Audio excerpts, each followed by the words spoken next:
Welcome to Zorro Gold's Make the Team series. As Zorro embarks on the development of the Zorro Gold project, we're going to take this opportunity to introduce you to our fantastic team here at Zorro Gold. Hi, I'm Tim Williams.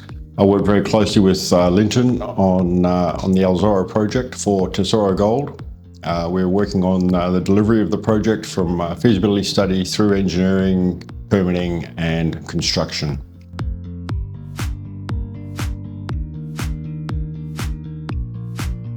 Most recently, I started a project in Newfoundland.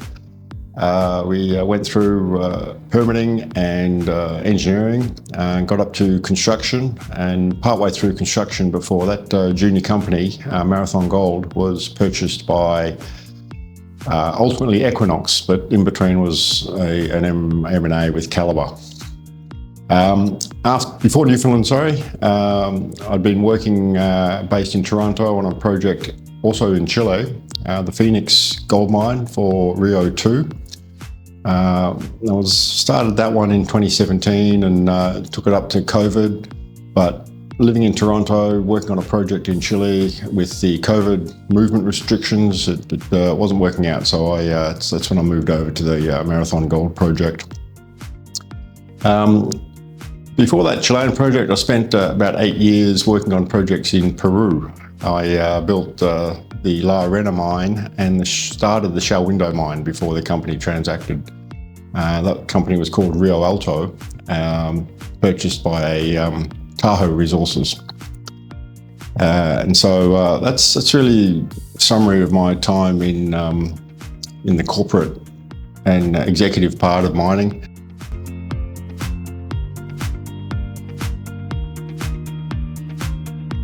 So we're technically at the beginning end of the DFS. We've completed all of the studies we need for the PFS, and a lot of the trade-off studies and strategic decisions have been made for how this project's going to advance.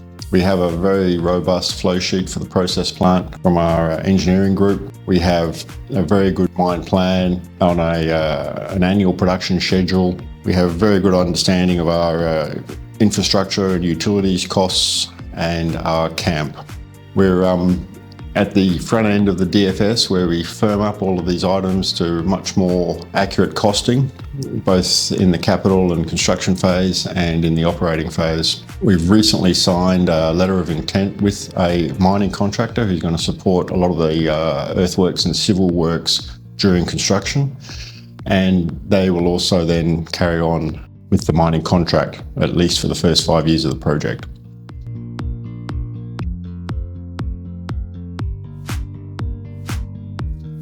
So the DFS is well and truly underway. We have all of our consultants working with agreements with GR Engineering doing the process plant, with Knight Piésold working on the tailings dam, with Strakon working on the mine design and a lot of the infrastructure related internal roads and waste dump and ROM pad, low-grade stockpile. We're also in discussions with 2 potential camp providers, and we're also in process with 2 utilities providers, one for water coming from a reverse osmosis plant by the coast about 35 kilometres away, and one for high voltage energy into our site substation, also coming from the coast, but more cross-country. It's only about 23 kilometres of cabling we need to run.